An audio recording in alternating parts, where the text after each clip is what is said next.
Yo, nephew, hand me that bar stool. You know what it is, and for what it's worth. You can catch me on the best corner, 21st. Prime time, shine time, always in the game, never ever on the sideline. You know what it is, and for what it's worth. You can catch me on the best corner, 21st. Prime time, shine time, always in the game, never ever on the sideline. Fresh and clean. Welcome to 21st and Prime, sponsored by Heineken 0-0. Coach, I know you're not big on birthdays and surprises, but I still figured I'd set you up with something nice for your birthday. Might be able to help with this Hall of Fame discussion. Oh, damn. Country! Hey, look at them shoulders. Look at that hat. Look how lean and mean that man is. I got to stay up with you. Hey, Rone, you don't have no idea how far all three of us go back. Yes. Yeah, we go way back. We go way back, Rone. Rone probably wasn't alive. No, Rone wasn't even thought of. That's right. That's right. That was just a twinkle. Where'd you go back to? Tell me the origin story. Atlanta. 91. Ooh. Yeah. Okay. 91. All three of you on the spot together? Hey, he's dressing the same as he did then. He looks totally the same. Ain't nothing changed but the hair. The hair is the only thing that changed. Face, everything the same. He was a little chunkier. He was a little chunkier now, but it's the same guy. Well, beer and chicken wings will do that for you. Brett, we gonna bring it. I was fishing yesterday. I was telling one of my coaches, Coach T.C. Taylor, the tight ends coach, about Brett. I said, you know what, man? We was fishing at the time. I said, Brett has a lake, and I guarantee you it's awesome, and he ain't doing no fishing. We need to pop down there on him. And you know what TC said? TC said, no. You know his agent, Buzz, has a heck of a lake. He said, I fished there because he represented me. He said, my mom caught an 8-pounder out of there, and he showed me the picture. Yeah, that's true. It's no lie. I say, so what are we waiting on? Hey, I told you a long time ago. You welcome to. I got 2 lakes. You welcome to both of them. You welcome to buses. He lives 2 miles down the road. You're right. I do 0 fishing. Yeah, I'm coming Sunday. I don't care if you're there or not. Just leave me. Take me to go to the gate. I'm coming. Invitation anytime. I'm coming Sunday. I'm not lying. I'm coming Sunday. All right. So if you see a black man in your yard, do not shoot. Right? It's me. It's me. Jamie, where you at? I'm in Boca now. I'm in South Florida. So you living life. No, not yet, but we're gonna live it soon enough. Me and your boy Dr. Jacob to something really nice. We'll talk about that a little bit later. But Brett, let me ask, we brought you into you kind of jumped into a real weird part. I was on for 5 minutes listening to your conversation. Okay, so talk about the upper room. You obviously are first ballot Hall of Famer. Peyton and others are first ballot Hall. Do you have somewhat of a concern about? I'll say it seemed like maybe the ease of some getting in, or where are you? Not to put you in the middle of something. Yeah, I don't want to throw anyone under the bus, but it does seem to me that when I say current, not that long ago players seem to get in. Like Drew Pearson. I saw Drew. I loved Drew growing up.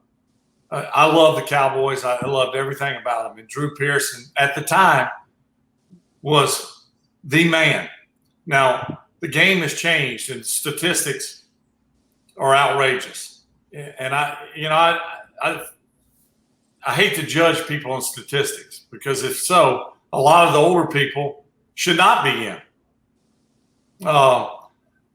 So I think the popular choice seems to get in a lot more frequent nowadays.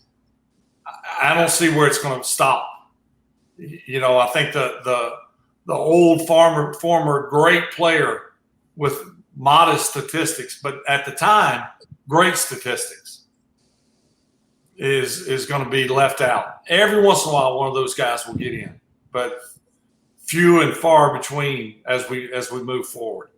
Jamie, is at least 3 guys every year that you see get on the stage and do the speech. And you're like, who is that? Yeah. Like, Like, what? Like, I just want an upper room, Brett. I just want us, because you would be in there. Give us the upper room, man. Don't just put us down there on the regular level that everyone could go in. Like, everyone's getting in. I don't want to be there with everyone. I want to be in my upper room where I belong. Well, you certainly belong there. I think there's Hall of Famers. I think there's Hall of Famers, and I think there's elite Hall of Famers. And I say this all the time, and you know, I'm not just saying this because I'm on your show. The greatest defensive back, period, hands down, without a question, no argument. I don't even want to hear it. Is Deion Sanders. Mm-hmm. I mean, I'm just stating the facts. I'm not pulling your leg. I'm not trying to blow smoke. It is what it is. Tom Brady, greatest quarterback ever. Yep. You know, I love other guys. Roger Staubach was my guy. He was a great player. But the greatest quarterback ever is Tom Brady. Mm-hmm. And, you know, there's only one at each position who's the greatest to ever play the game. And there's that elite of the Hall of Famers, and they're you know, you can count on a couple of hands who they are. Well, we know guys like Jamie. I'm gonna tell you what's embarrassing. Brett might not admit it because he's a lot more humble than I am. But like, just say for instance, you at a Hall of Fame function, or you somewhere, and everybody has their gold jackets. Some gold jackets are a little golder than others. All right, they're a little golder than others. Yeah, I agree. You're looking at you saying, "All right." And you're sizing each other up, and you're like, all right. And you don't even have to have the credentials. You don't have the MVPs that Brett has on there and a Super Bowl. You don't have to have those things on there, but you know, hey, dude, that's Brett Favre. Like, the clip that I would never forget is when Randy Moss, a first ballot Hall of Famer, was on the sideline and he got up. Man, that's Brett Favre out there. Yeah. Like, Yeah, that was cool. It's dudes, Jamie, in this game that even though we were a defensive player, I want to see this guy play defense. Mm-hmm. Even though Brett was an offensive player, he wanted to see this guy play offense. Like, but you stopped what you were doing to watch. There you go. There you go. Monday Night Football, if this guy was playing, hey, man, let me turn the thing on, see what country going to do. No, you're right. Like, those are different guys, man. And now it seems like a damn free-for-all. And it makes me sick. So I just want an upper room. Just give us I was listening to you talk about Charles Haley and how he's not a first ballot Hall of Famer. Right. You know, I don't think you can judge a guy by his off the field antics and all this stuff. Charles Haley was, for lack of a better term, as Mike Holmgren used to say, is a bitch. Yeah. Right. I mean, he is a man's man. Prime got mad at me because I told him, I said, look, man, you don't understand. I said, when we did the game plan, Brett, you were there. You had to find 94 first before you. Didn't matter what 21 was. If you didn't know what 94 was, you're going to have a long day. And everything you had to do had to be designed around stopping 94. Yeah. I mean, no question about it. And that was easier said than done. Oh. Now, how can this guy go in the Hall of Fame in the first ballot, but this guy, like, come on. But it was punishment, though. That's the problem I have. That's ignorant, though. It is ignorant. Now, Brett, you and Deion share something. I mentioned this with Deion earlier. Maybe you heard this or not. You are the same way. Canton don't mean it means something for your career, but you ain't got to go. You don't care to go. No. You're right. No. I mean, what makes us like that, Brett? Yeah. Here's what I think.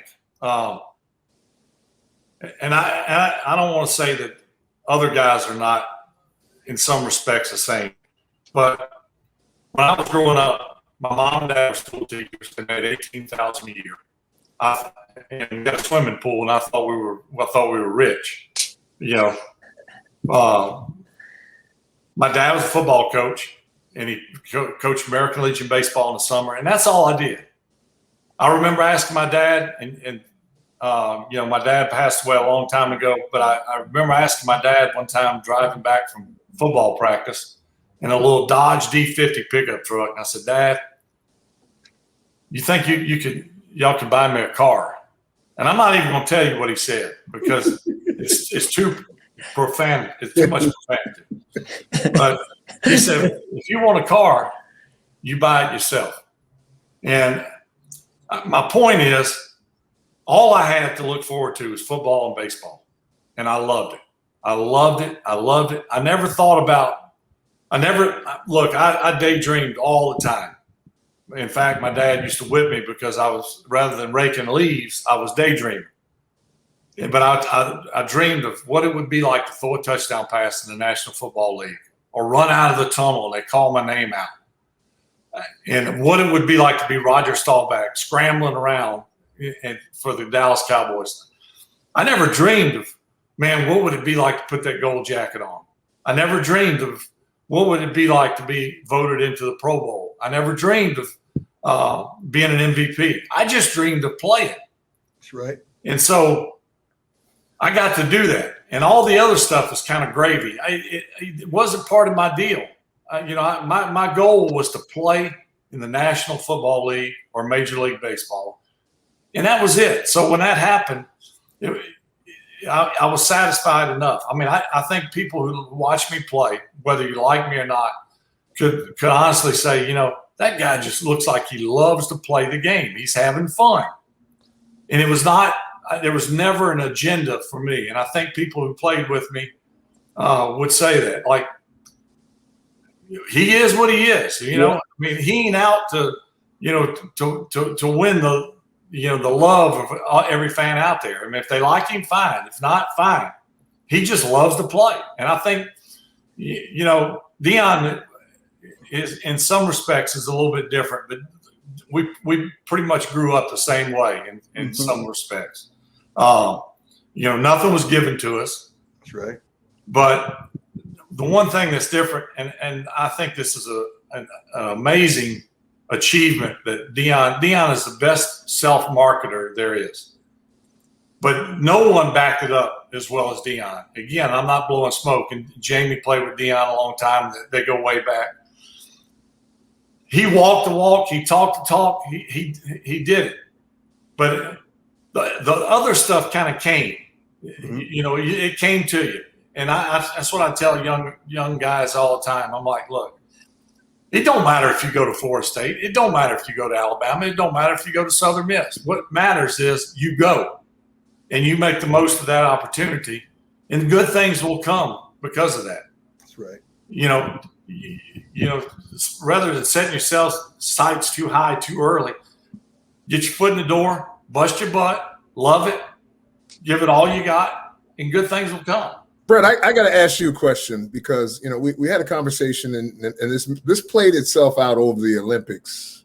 And I use this example, you as the example. The young lady, Bill's, the athlete. Yeah. And what bothered me, and Deion and we talked, and it was like, something's wrong here just a little bit. Because, we've all been, no matter what has happened in our lives, team is team, play is play. And I used you as an example when your father passed. That is arguably the most glaring scenario of someone repressing, if you would, stomaching a personal pain. Because, a lot of people don't know how close you were to your father, but we know that was your guy. And for you to go out and do what you did. And so it was a little tough for us, mental health is real. We all know that. But I remember saying to Brett, and I said, Brett found a way to do it. We've all found a way to do it. And so I was just a little surprised that so many people rush to, oh, yeah, forget the team, take the self. Yeah, I think that today's generation is a lot different. Yes. Good or bad, like or dislike. It's like our own kids. My dad, I would ask him for a root beer. We'd stop and get gas on the way home from practice. And literally the truck, I could reach both arms out the window. I mean, it was that tight. And a dollar would almost put half a tank of gas in. But my dad never had anything more than like 47 cents or 72 cents or 17 cents, which would get us home and back to practice the next day.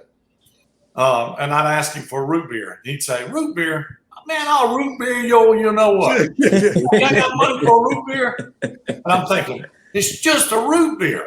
My goodness. And I can't tell you how many times after pro games, college games, high school games, I'd say, and it never hurt my feelings, but I'd say just once, I want my dad to say, hey, you did good. It was a good job.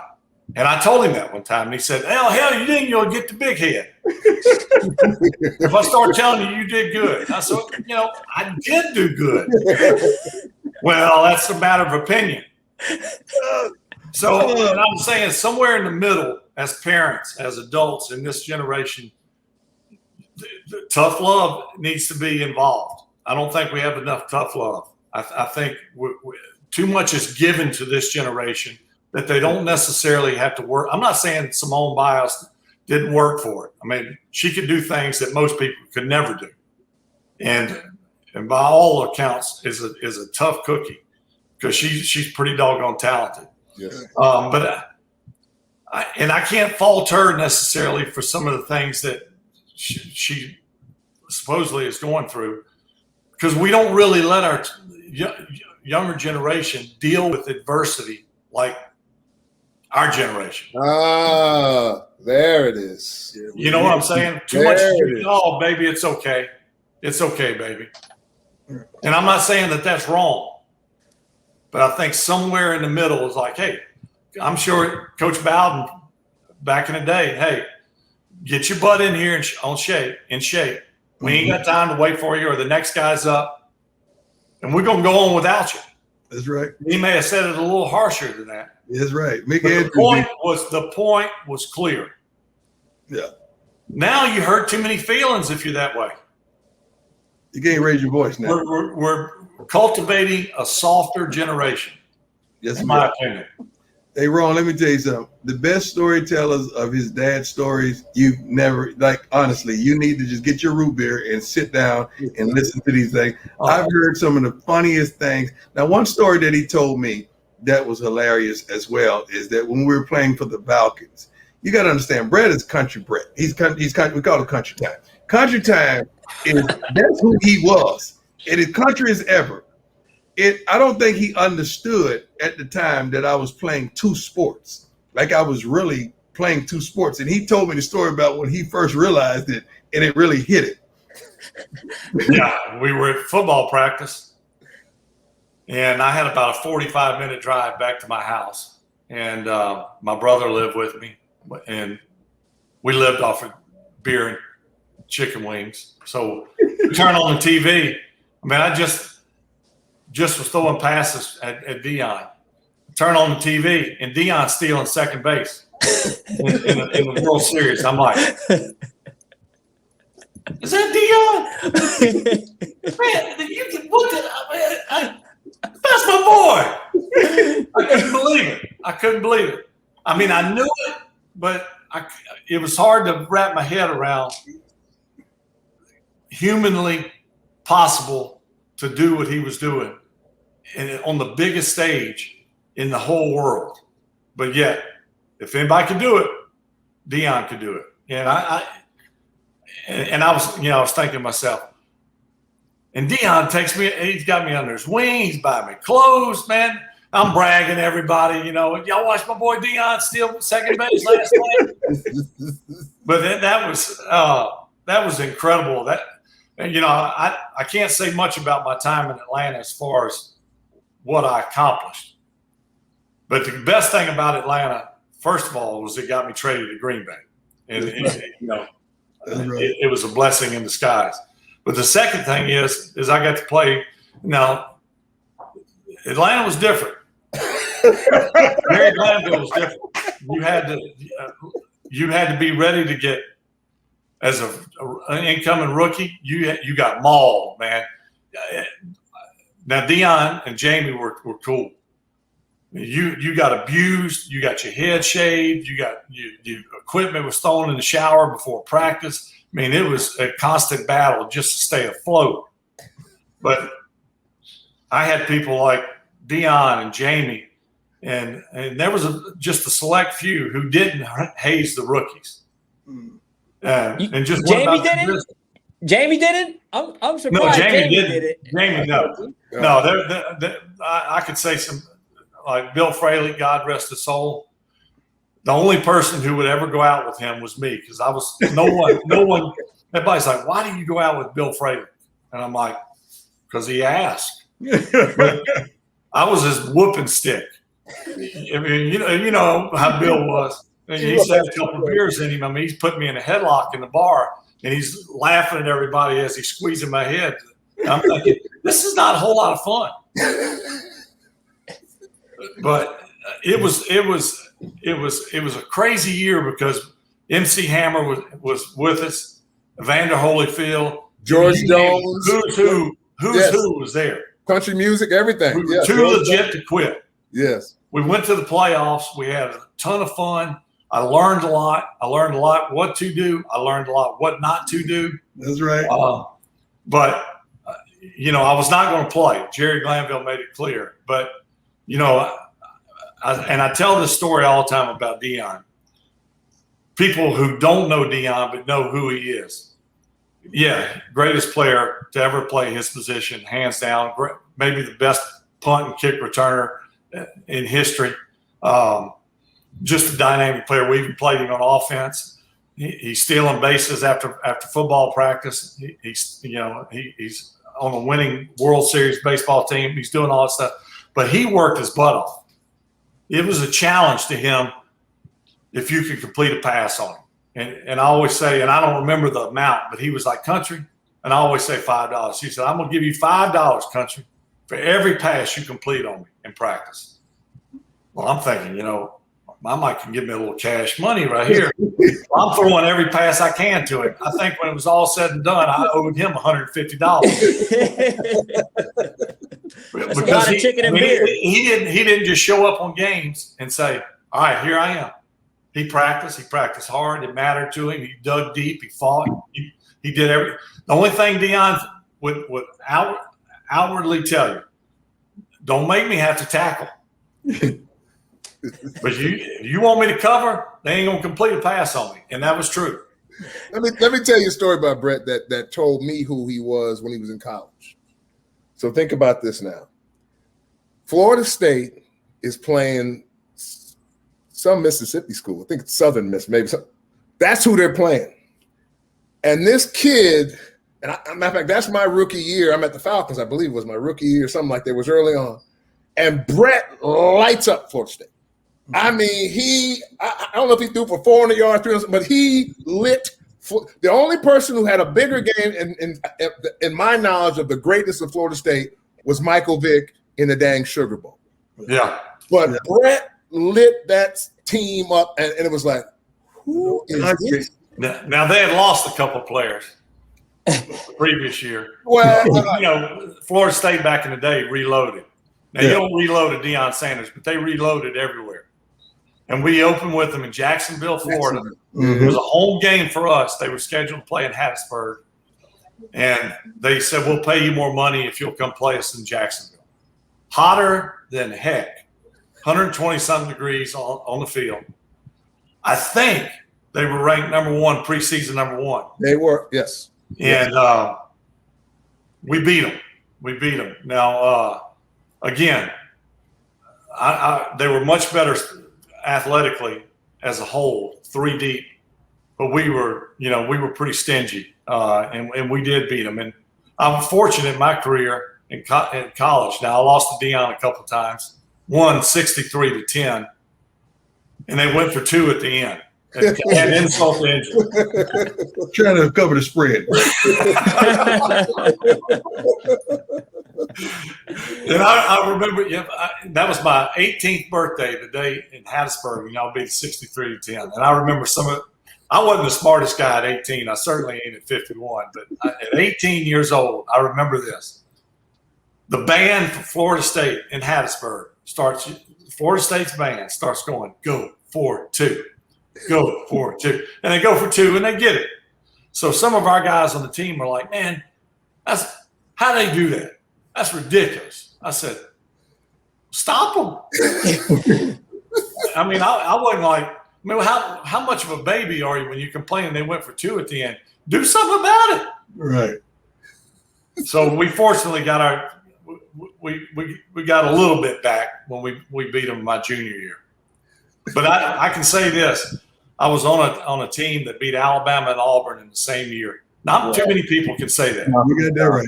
Yeah. You got that. We appreciate you joining us, man. Hey, I'm coming Sunday, country. I'm telling you. Hey, anytime. I'm coming. Jamie, you're welcome anytime you want. Both of y'all. You know, you always got open door here. And take me to that little sports bar you took me to last time. I like that little sports bar, man. They fed us good that day. Hey, well, you're gonna eat good now. Hey, in every contact you've given me, have I done you right? Dude, no, you've done me more than right. The place I went fishing yesterday was a friend of the friend that you gave me the contact. Unbelievable, man. Yeah, I'm here to help whenever you need. You have no idea. Brett Favre, the contacts he's given me since I've been in Jackson has not only helped us do what we're doing, but it exceeded that behind the curtains. Unbelievable. Yeah. Unbelievable the things that we've accomplished because of this man's contacts. Well, I love to help. You know, I love both of you. Appreciate your country. Tell everybody said hi. Tell Mama said hey. Everybody said hey. Will do. All right. Unbelievable, man. Legend. Unbelievable. You can get us out of here, Jamie. Well, Ron, before we go, Ron, if you would talk a little bit about our friends over at the mortgage company, because we got to make sure we give them their wonderful due for, now is a wonderful time. When you start talking about yes, sir. That cross-country mortgage, man. It's a good time for anybody to get into the mortgage game. And they're just like us over at Cross-Country Mortgage.